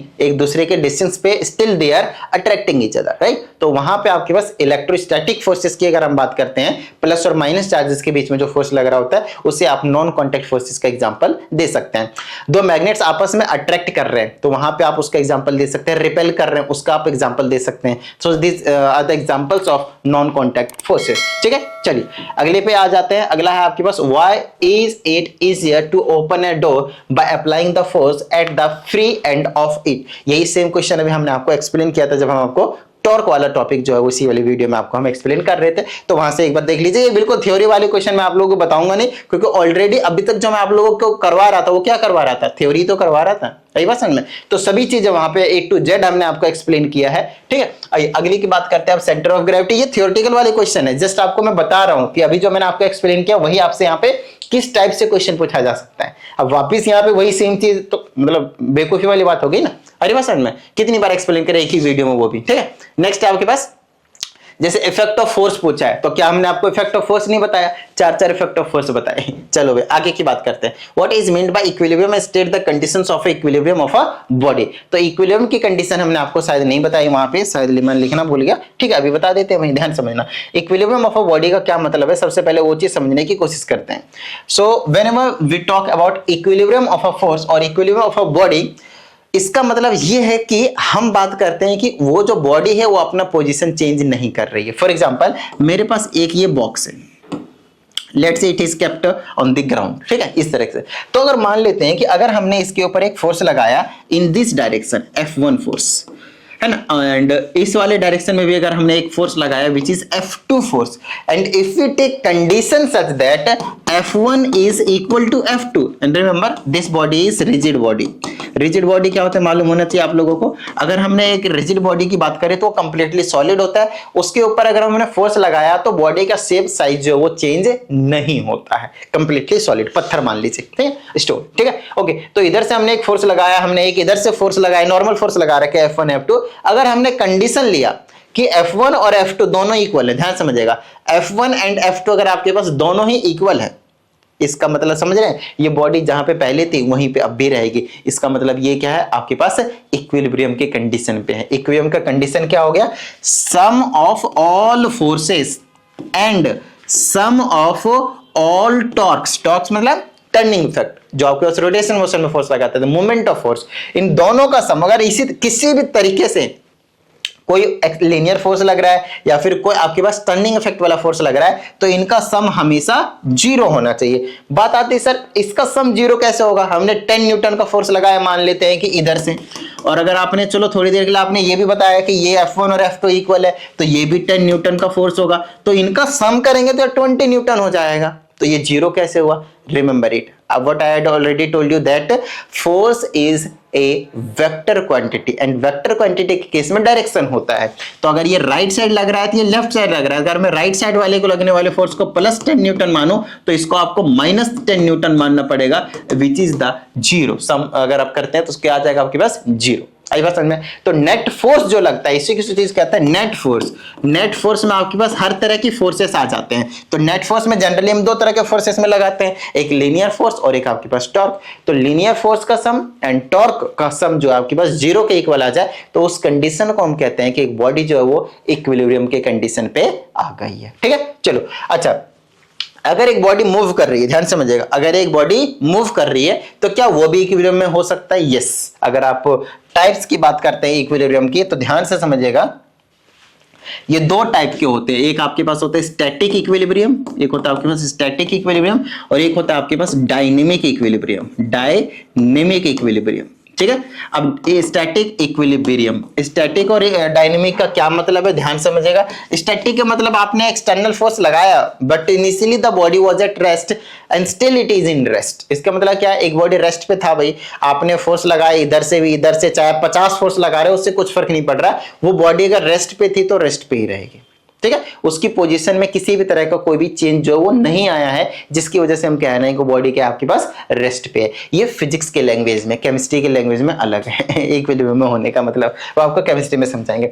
फिलहाल हम यहाँ पे आते हैं डायनेमिक इक्विलिब्रियम। डायनेमिक का मतलब है बॉडी मोशन में है। तो अगर मोशन में है तो भाई जितना मेन कंडीशन इसकी यही होती है कि ये यूनिफॉर्म मोशन में होनी चाहिए। अगर वेलोसिटी कम ज्यादा हो रहा है, ध्यान समझिएगा, अगर वेलोसिटी कम ज्यादा हो रहा है तो फिर दिक्कत है भाई, क्योंकि अगर वेलोसिटी चेंज होता है तो इसका मतलब आपने फोर्स में भी कुछ ना कुछ चेंज किया होगा। तो नेट फोर्स तो जीरो नहीं हुआ भाई, नेट फोर्स में तो चेंज आ गया। तो ध्यान रहे, अगर नेट फोर्स जीरो है मतलब बॉडी यूनिफॉर्मली अगर मूव कर रही है, मोशन कर रही है, तो ठीक है, वो भी आपके पास इक्विलिब्रियम के कंडीशन में कहलाएगा। So overall the condition is, दो टाइप के होते हैं और दोनों के केस में आपको सिर्फ इतनी सी एक्सप्लेनेशन देनी है कि जो नेट फोर्स होता है वो आपके पास जीरो होता है। एक्सटर्नल फोर्सेस जो भी बॉडी में अप्लाई करते हैं वो आपके पास जीरो होना चाहिए, उसका समेशन, ठीक है। चलिए, हाँ देखो, ये देखो, इस वाले क्वेश्चन में हमने आपको समझाया और यहाँ पे आपके पास यहाँ पे पूछ लिया कि भाई डायनेमिक और स्टैटिक इक्विलिब्रियम क्या होते हैं। आप एग्जांपल दे सकते हैं किसी भी बॉडी का, यूनिफॉर्म मोशन का और नहीं तो रेस्ट का, ठीक है। चलो भाई, state two methods of increasing the stability of the body. किसी भी बॉडी की स्टेबिलिटी को अगर आप इंक्रीज करना चाहते हैं, है ना, तो आप क्या करना चाहते हो? देखो, स्टेबिलिटी इंक्रीज करने का क्या मतलब है, ध्यान समझिएगा। स्टेबिलिटी इंक्रीज, देखो स्टेबिलिटी इंक्रीज करने का मतलब ये है कि जनरली आप क्या करना चाह रहे हो, उसकी आप उसे इक्विलिब्रियम में लाना चाह रहे हो। तो आप क्या करोगे, उसके नेट फोर्स को जीरो करोगे। ध्यान से, बिल्कुल इसी टॉपिक से रिलेटेड, इक्विलिब्रियम वाले से, ठीक है। ध्यान समझिएगा, बस यही इसमें बताना था आपको, ज्यादा कुछ नहीं। नाउ ये आपके पास रिन्यूएबल, नॉन रिन्यूएबल, अच्छा इस वाले पीडीएफ में आपके पास जो क्वेश्चंस है वो आपके पास फोर्स से भी है and work power and energy से भी है। तो आज हम यहाँ पे जो आपको करवा रहे हैं वो सिर्फ और सिर्फ फोर्स से रिलेटेड सभी, फर्स्ट चैप्टर फोर्स से रिलेटेड सभी थ्योरी विद क्वेश्चंस। तो वो आप एक बार देख लीजिएगा, अगर कोई आता है तो उसे हम हटा देंगे। ये आपके पास वर्क एनर्जी पावर से आपके पास कपल आ गया। क्या हमने आपको कपल नहीं बताया? Everything I have explained about the couple, right. चलो अगले की बात कर लेते हैं। Is it possible to accelerated motion consider, ये भी अगली चीज, ये भी हालांकि हमने आपको यहाँ पे बताया, ये it is possible to accelerated motion हो लेकिन कांस्टेंट स्पीड हो। यस, इट इज पॉसिबल, हमने अभी आपको एक्सप्लेन किया था थ्योरी वाले में। खैर ये तो इसमें था भी नहीं, बट फिर भी समझ लीजिए। इसमें कहा जाता है one end of a spring is kept fixed while the other end is stretched by a force as shown in the diagram. लेकिन डायग्राम तो है ही नहीं और इसमें क्वेश्चन क्या है वो भी नहीं पता। खैर हाँ, ये रहा, यहाँ पे कहता है copy the diagram and direction of restoring force. देखो बिल्कुल बेसिक सा क्वेश्चन है आपके पास, ध्यान समझिएगा, लेकिन अच्छे समझिएगा। एप्लीकेशन बेस्ड क्वेश्चन है आपके पास। अभी जो हमने आपको समझाया वो उसी के एप्लीकेशन बेस्ड क्वेश्चन है।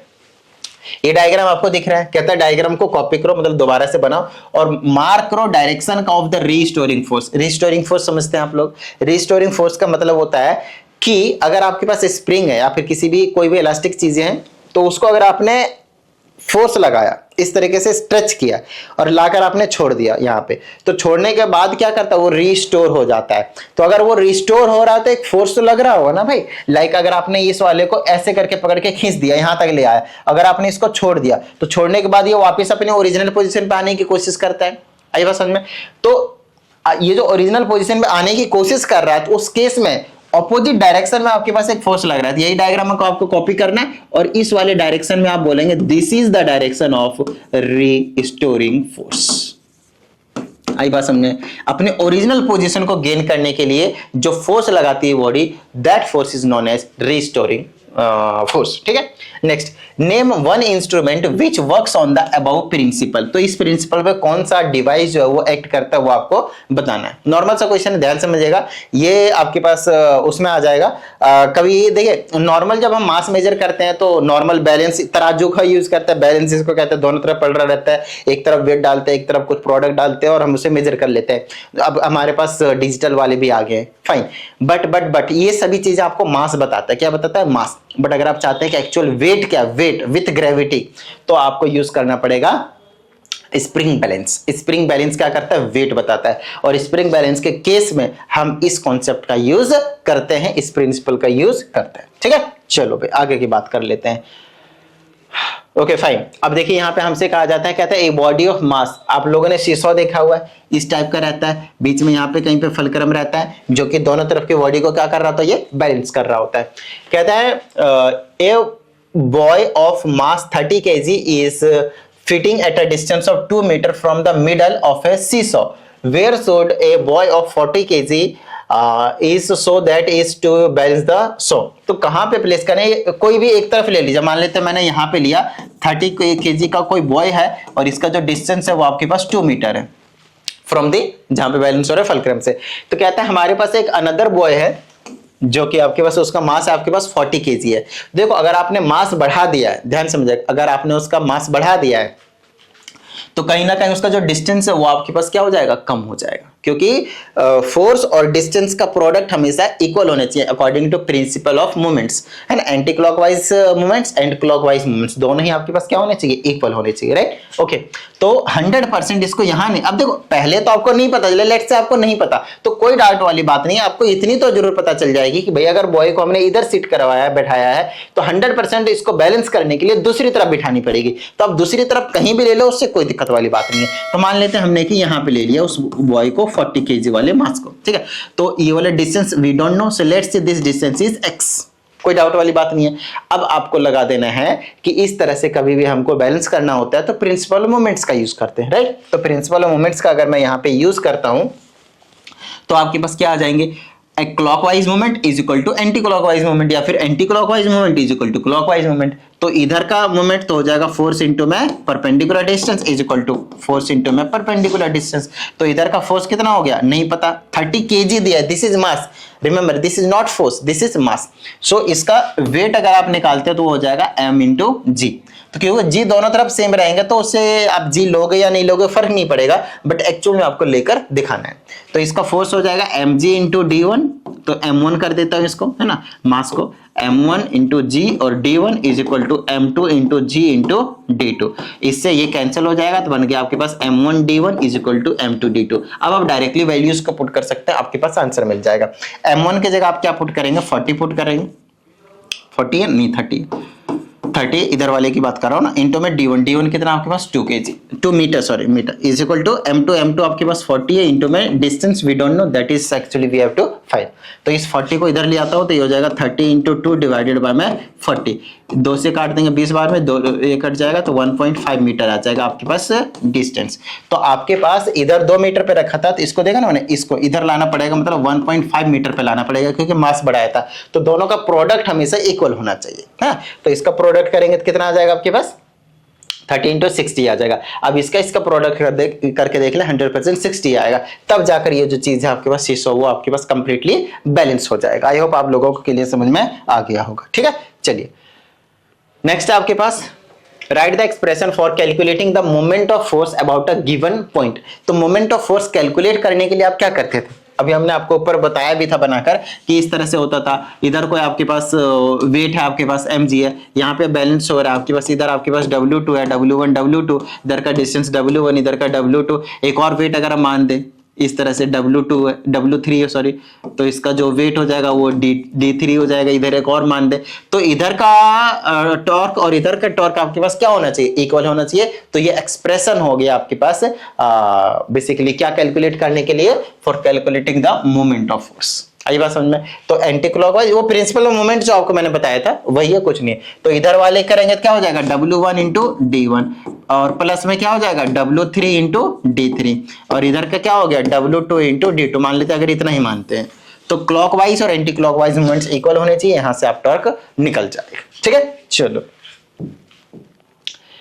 नेक्स्ट आपके पास बड़ा ही बेसिक सा क्वेश्चन पूछा है, तो अभी धीरे धीरे लेवल अप कर रहे हैं, बिल्कुल बेसिक से उठाकर आप लोगों के लिए, तो ज्यादा टेंशन मत लीजिए, ठीक है। चलिए इसमें कहा जाता है the moment of force of 10 Newton about 10 Newton, तो ये तो फोर्स हो गया आपके पास 10 न्यूटन का। फिर कहता है अबाउट पॉइंट ओ, और आपके पास टॉर्क दे दिया 5 न्यूटन मीटर का। अगर नहीं भी पता चलता है कई और बच्चों को कि क्या गिवन है, तो उसके लिए आप यूनिट पे थोड़ा सा नजर मारे, यूनिट देखते ही आपको समझ में आ जाएगा कि वो फोर्स है या फिर टॉर्क है या फिर डिस्टेंस है। Generally calculate the distance of the point of line of action से आपके पास डिस्टेंस कैलकुलेट करना है, तो इसमें कोई दिक्कत आएगी क्या? Torque is equal to force into perpendicular distance पढ़ लो, है ना। तो फोर्स आपको यहाँ ये डिस्टेंस निकालना है, तो टॉर्क हो गया 5, डिस्टेंस हो गया 10, इधर ले आएंगे डिवाइड कर देंगे तो 0.5 मीटर आपके पास जो डिस्टेंस है वो निकल कर आ जाएगा। ठीक है, चलो भाई नेक्स्ट क्वेश्चन की बात करते हैं। ये potential energy work power energy से क्वेश्चन आपके पास, या और ये भी आपके पास वर्क पावर एनर्जी से क्वेश्चन आपके पास। डायग्राम, ये भी एनर्जी से डायग्राम क्वेश्चन आपके पास, ये भी आपके पास कांस्टेंट वेलोसिटी से भी है आपके पास, इंक्लाइन प्लेन भी दूसरे क्वेश्चन से है। टू, हाँ ये आपके पास हमारे फोर्स का ये, तो इसमें कहा जाता है टू अनलाइक फोर्सेस, क्या बताया था? एंटी पैरेलल वाले, है ना। लेकिन यहाँ पे आपके पास क्या अनलाइक फोर्सेस है, एक 10 न्यूटन का फोर्स है, एक आपके पास 25 न्यूटन का फोर्स है at a distance of 12 centimetre. ठीक है, तो ये वाले ले लेते हैं, सॉरी 5, तो ये हमने ले लिया। और अनलाइक फोर्सेस एक 10 न्यूटन का, एक 25 न्यूटन का है, और दोनों के दोनों आपके पास पैरेलल है। क्या एंटी पैरेलल बोला है? नहीं, तो दोनों को नीचे डायरेक्शन में रखो, एक इधर वाले फोर्स को रखो, एक फोर्स को इधर रखो, दोनों को, या फिर दोनों को ऊपर रखो। जनरली हम नीचे रख रहे हैं, तो मान लेते हैं ये यहाँ से बैलेंस हो रहा है, फुलक्रम यहाँ पे एक 10 न्यूटन का है, तो इसको हमने 10 न्यूटन का कर दिया, इसको हमने 25 न्यूटन का कर दिया। यहाँ कहीं पे भी आप इन दोनों फोर्सेस को प्लेस कर सकते हो। कहता है दोनों ही आपके पास 12 सेंटीमीटर के डिस्टेंस पे, यहां से लेकर यहां तक आपके पास 12 सेंटीमीटर का जो डिस्टेंस है वो आपके पास है। फिर हमसे कहा है find the point which is about the point two balance. कौन सा ऐसा? Find the point about which the body is balanced, तो कौन सा ऐसा पॉइंट होगा जो आपके पास बैलेंस हो जाएगा? तो जिधर फोर्स लग रहा है, ध्यान समझिएगा, जिधर ज्यादा वेट होगा, ज्यादा फोर्स लग रहा होगा 100%, जो सेंटर ऑफ ग्रेविटी है वो आपके पास उधर ही की शिफ्ट होने वाला, इधर, यहाँ पे, इधर, तो 100% इधर का ज्यादा होगा और इधर का कम होने वाला आपके पास। आई बात समझ में? ठीक है, तो मान लेते हैं ये वाला डिस्टेंस अगर आपके पास x है, तो ये वाला कितना हो जाएगा? 12 माइनस x हो जाएगा, जो बचेगा भाई, मान लो इधर, मान लो कि भाई 8 है, तो 12 माइनस 8 करेंगे तब तो इधर का 4 निकल कर आएगा आपके पास। आई बात समझ में? बेसिक सा क्वेश्चन है, ध्यान समझिएगा कि ये जो 12 सेंटीमीटर है इसको आप मीटर में ले सकते हैं ऐसा यूनिट में लाने के लिए, या फिर अगर आप सेंटीमीटर में लेते हो, ये जो x निकल कर आएगा आपके पास वो भी क्या होगा? सेंटीमीटर में, कोई दिक्कत वाली बात नहीं। ठीक है, तो आपकी मर्जी कैसे भी सॉल्व कर सकते हैं। ठीक है, चलो, तो एंटी क्लॉकवाइज मोमेंट, तो फोर्स इंटू में परपेंडिकुलर डिस्टेंस, क्लॉकवाइज मोमेंट तो 25 इंटू में 12 माइनस एक्स। ठीक है, सॉल्व कर देते हैं इसको, ये हो जाएगा 10x इज इक्वल टू, ये हो जाएगा 25 12 25 दें 250, हो जाएगा 300, माइनस का कितना हो जाएगा? 25x, इसको इधर ले आते हैं तो कितना हो जाएगा? 35x इज इक्वल टू 300, यहाँ से x की वैल्यू निकाल देंगे तो ये हो जाएगा आपके पास 300 डिवाइडेड बाय में 35, 5 से काट देते हैं 7 बार में, 5 से 60 बार में, 60 7 8 56, 7 8 56 बता 4, फिर पॉइंट लगा देंगे, 7 5 35, फिर 5 बता 7 7 49, लगभग 8.53 सेंटीमीटर जो डिस्टेंस है वो x का है वो निकल कर आ रहा है फ्रॉम 10, ध्यान समझेगा, from 10 Newton force it must be 8.5 centimetre distance. ठीक है, जहां पे बैलेंस हो जाएगा, और दूसरा तरफ क्या हो जाएगा? तो 12 में से माइनस कर दो इसको, 8.53 3.43 के आसपास आ जाएगा, 3.3 नहीं 3.43 सेंटीमीटर के आसपास जो आंसर है वो निकल कर आ जाएगा। आई होप आप लोगों के लिए हो गया होगा। ठीक है, चलो भाई नेक्स्ट आपके पास फिर से वही वाला क्वेश्चन है। अब इसी टाइप का जो क्वेश्चन है वो आपके पास पेपर में आने वाला है, ध्यान समझिएगा, इसी टाइप का जो क्वेश्चन है आपके पास वो पेपर में आने वाला है, तो ध्यान रखिएगा इस चीज का। ठीक है, चलो भाई इसमें हमसे कहा जाता है uniform metre scale is balanced at 40 centimetre mark, तो ये रहा आपके पास यूनिफॉर्म, है ना, इसको 40 सेंटीमीटर मार्क, मतलब इधर से मान लेते हैं कि 40 सेंटीमीटर मार्क यहाँ पे है। ठीक है, इधर 60 इधर 40 ले लिया। कहता है 20 gram and 5 gram are suspended at 5 centimetre mark and 75 centimetre mark respectively, तो 5 सेंटीमीटर कहीं यहाँ पे हो जाएगा आपके पास, कितना है 20 ग्राम है, और 75 पे लगभग यहाँ पे मान लेता हूँ, यहाँ पे आपके पास कितना है 5 ग्राम फोर्स है। ठीक है ना, ग्राम फोर्स है, आर सस्पेंडेड 5 सेंटीमीटर मार्क, और इस पे कर दिया हमने। फिर कहता है calculate the weight of the metre scale. देखो कभी भी आपको मीटर स्केल दिया जाए ना, तो सबसे पहले दिमाग लगाना है कि ये टोटल आपके पास 100 सेंटीमीटर का है, ठीक है, मीटर स्केल मतलब 100 सेंटीमीटर, ठीक है, तो मीटर स्केल हो गया। यहाँ पे अगर बैलेंस्ड है तो 40 पे मार्क है, तो ये वाला आपके पास 40 हो गया, ये वाला आपके पास 55 हो गया और ये वाला आपके पास 75 हो गया। कोई दिक्कत वाली बात नहीं है। ये टोटल आपके पास 100 हो गया। स्टार्ट कहां से हो रहा है? आपके पास 0 से हो रहा है। तो ये डायग्राम आपको जरूर बनाने, कभी भी इस टाइप का अगर आपको न्यूमेरिकल आया पेपर में तो सबसे पहला काम आप लोगों का यही रहने का है कि सबसे पहले इस तरीके का एक आपको डायग्राम बना देना। जब तक इस तरीके का डायग्राम नहीं बनाएंगे तब तक टीचर को थोड़ा सा जो मजा है वो नहीं मिलेगा, और टीचर को मजा नहीं मिलेगा तो नंबर नहीं मिलेगा। तो इस बात का ध्यान रहे, ठीक है। आगे बात करते हैं। Now we have to calculate the weight of the metre scale. देखो weight of the metre scale का मतलब क्या है? वेट पूरे मीटर स्केल का कहां पे कॉन्सेंट्रेटेड हो रहा है? इफ इट इज यूनिफॉर्म, है ना। आपको बताया था अभी, अगर आपके पास एक रॉड है तो इसका जो वेट होता है, जो मास होता है पूरा कहां कॉन्सेंट्रेट होता है? एग्जैक्ट मिड पॉइंट पे। तो एग्जैक्ट मिड पॉइंट कहां पे आएगा? एग्जैक्ट 50 पे आएगा, यहाँ पे आएगा 50 पे। तो ये अगर ये मेरे पास 50 है तो यहाँ पे कुछ ना कुछ वेट जो है वो होगा इस पूरे ही स्केल का, वो हमें यहाँ पे निकालना है। बिल्कुल बेसिक सा क्वेश्चन है। अगर यहाँ पे ये बैलेंस हो जा रहा है, 40 पे बैलेंस हो जा रहा है, तो एंटी क्लॉकवाइज मूवमेंट और क्लॉकवाइज मूवमेंट को क्या कर दूंगा? इक्वल रख दूंगा, दैट्स इट। और कुछ भी नहीं करना आपको, सिर्फ इतना काम करना है। तो एंटी क्लॉकवाइज देखेंगे तो क्या हो जाएगा? यहाँ से 20 ग्राम फोर्स है इंटू में यहां से लेकर यहां तक का डिस्टेंस कितना आएगा? 40 माइनस 5 इज 35। कोई दिक्कत वाली बात नहीं है। इज इक्वल टू, यहां पे बैलेंस हो रहा है तो इधर वाले जितने भी होंगे 1 2 3 4 जितने भी वेट होंगे सबका सेंटर से आपको जहां पे बैलेंस हो रहा है वहां से आपको टॉर्क निकाल लेना और प्लस करते जाना है। जैसे लाइक इसका वेट का निकालूंगा तो वेट इंटू में यहां से यहां तक का डिस्टेंस 10 आएगा, प्लस में इसका वेट कितना है? 5 है, और इंटू में यहां से लेकर यहां तक का डिस्टेंस कितना होगा? 35 माइनस का 75 माइनस का 40 विच इज नथिंग बट 35। यहां से हम सॉल्व कर देंगे तो कितना हो जाएगा? 35 गुना 70 700 इज इक्वल टू, ये हो गया 10W और प्लस में 35 बचे कितना हो जाएगा? 70 77 140 175 175 हो गया। ये 175 इधर ले आओ, कितना बच जाएगा? 525 इज इक्वल टू कितना हो गया आपके पास? 10, और यहां से 10 से डिवाइड कर देंगे कितना आ जाएगा? 52.5। तो वेट कितना हो गया? 52.5 ग्राम फोर्स। जिस भी यूनिट में स्टार्टिंग में दिया होगा उसी यूनिट में आपको लास्ट में भी सॉल्व करके जरूर निकालना है। तो ये कैलकुलेशन की बात थी, नॉर्मल सी चीज थी आप लोगों के लिए। अगर आपको ये वाला न्यूमेरिकल समझ में आ गया, मेरी बात ध्यान से सुनिएगा, अगर आप लोगों को ये वाला न्यूमेरिकल समझ में आ गया which is completely basic numerical, हमने आपको सभी चीजें बताते हुए आ रहा हूं स्टार्टिंग से इस वीडियो में, तो समझ लीजिए कि आपके पेपर में जो न्यूमेरिकल आने वाला है वो इसी लेवल का होगा, इसी कॉन्सेप्ट का होगा। बस ये चीज अगर आपने समझ गए तो यहां से आपके 3 मार्क्स कंफर्म हो गए। बिंदास रहिए, आई बात समझ में? ठीक है, यूनिट का प्रॉपर ध्यान रखा करो, नहीं तो आधा नंबर काट लेंगे, फालतू में चला जाएगा। सभी चीज आते हुए आप वहां से करके आएंगे, घर पे खुश हो रहेंगे, अरे मैंने तो बिल्कुल मस्त किया, सब कुछ एकदम बेस्ट किया। बाद में पता चला यूनिट लिखा नहीं है, उसके बाद उसके हाफ मार्क्स कट गए। नेक्स्ट आपके पास वेरीफाई करना है प्रिंसिपल मूवमेंट्स, आपको पहले बता दिया प्रिंसिपल मूवमेंट्स कैसे करना है, क्या करना है, ठीक है। नेक्स्ट आपके पास यूनिफॉर्म रोड, फिर से हमारे पास बिल्कुल वैसा ही है, देख लीजिए जैसा अभी हमने ऊपर आपको क्वेश्चन करवाया। Again what we have to find is mass of the rod. कोई दिक्कत आएगी बताओ भाई मुझे? इस वाले क्वेश्चन में किसी भी तरह की कोई प्रॉब्लम आएगी क्या? फटाफट देखेगा। कहता है uniform metre scale rest horizontally on a knife edge at the 60। लो भाई 60 पे, मतलब अब की बार ये 40 पे नहीं 60 पे बैलेंस कर रहा है, तो ये वाला पॉइंट हमारे पास 60 सेंटीमीटर का हो गया। ये आपके पास 0 रहेगा और मीटर स्केल है तो यहाँ पे आपके पास 100 सेंटीमीटर रहने वाला है। Mass of 10 gram suspended from one and, तो किसी भी एंड से आपने 10 ग्राम का सस्पेंड कर दिया, ठीक है ना।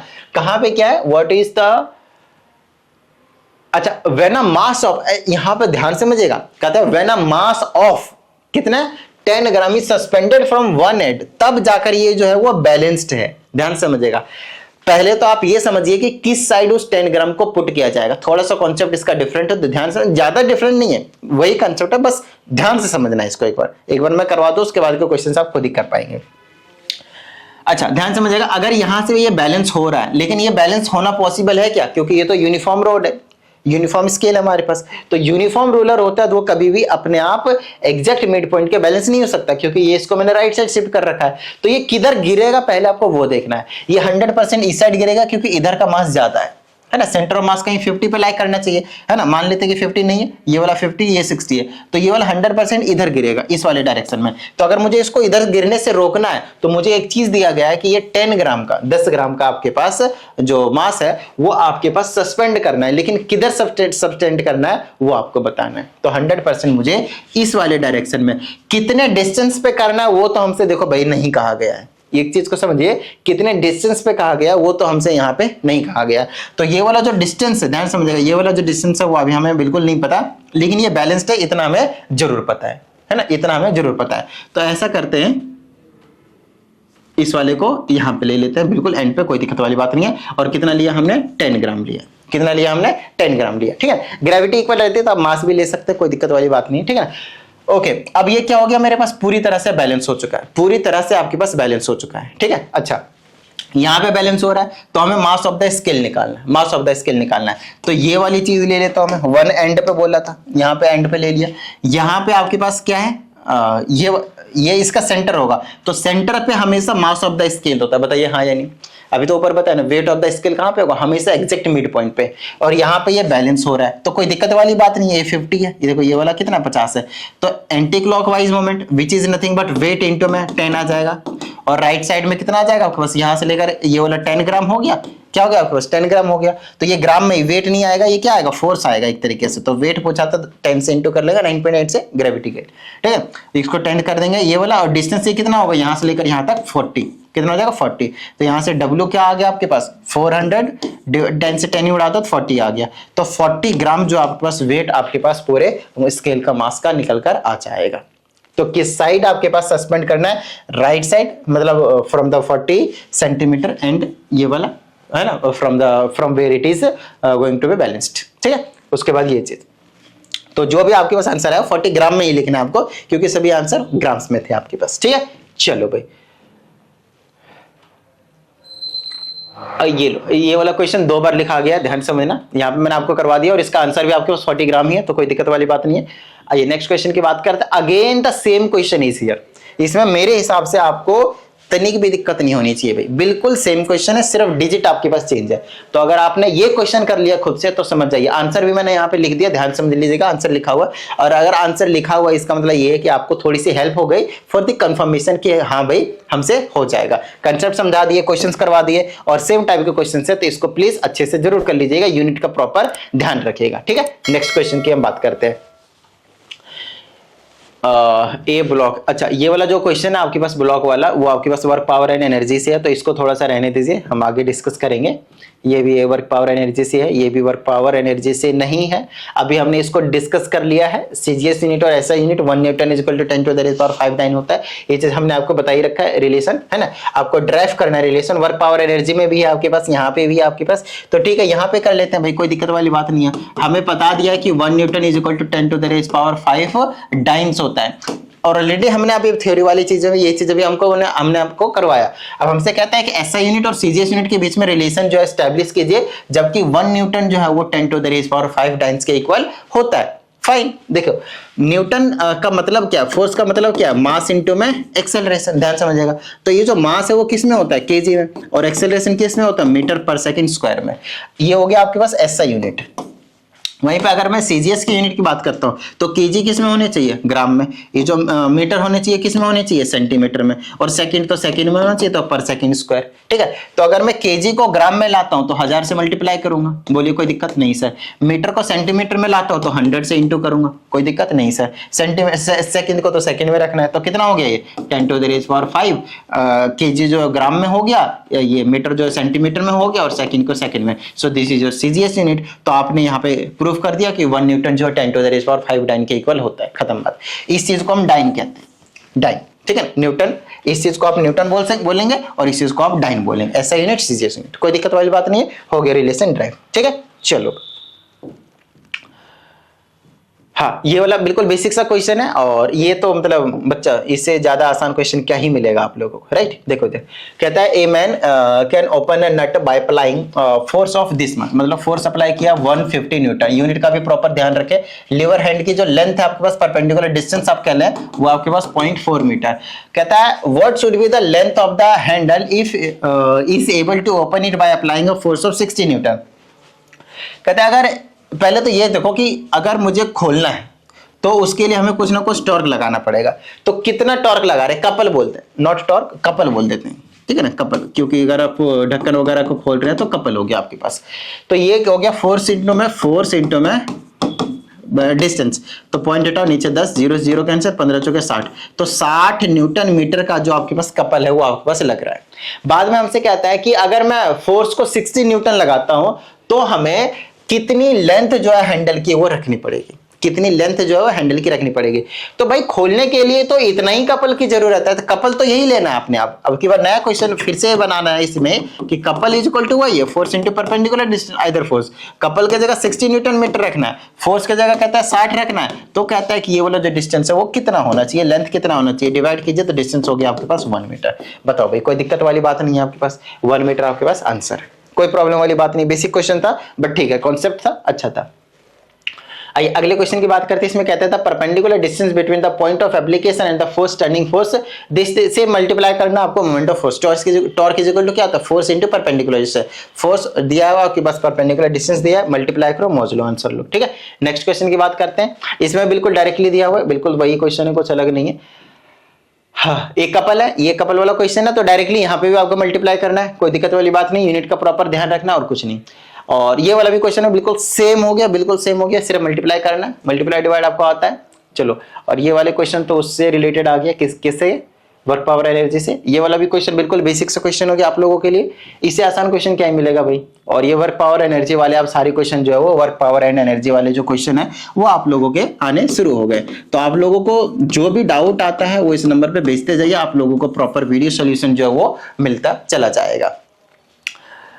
तो ओवरऑल यहाँ पे अभी हमने आपको थ्योरी के साथ साथ जो क्वेश्चंस थे उसको हमने डिस्कस कर लिया है आप लोगों के साथ, और जितना मैंने आप लोगों को करवा दिया है उतना ही लेवल का आप लोगों को पूछा जाता है। बाकी मैं कोशिश करूंगा कि 1-2 सैंपल पेपर भी आप लोगों को करवा दिया जाए, ताकि आप लोगों को आइडिया लग जाए कि किस टाइप के पैटर्न पे किस तरह के क्वेश्चन आपके पास बेस्ड आते हैं। चलिए, उम्मीद करते हैं इस वीडियो में जितनी भी चीजें आप लोगों को समझाई गई थी सभी चीजें समझ में आ गए हैं, और अगर ऐसा है तो फटाफट वीडियो को लाइक कर दीजिए। साथ ही अगर आप इस चैनल पे एक नए स्टूडेंट है, चैनल को सब्सक्राइब करके बेल आइकन को जरूर प्रेस कीजिएगा। चलिए मिलते हैं अगली वीडियो में, प्रैक्टिस करते रहिएगा। जय हिंद।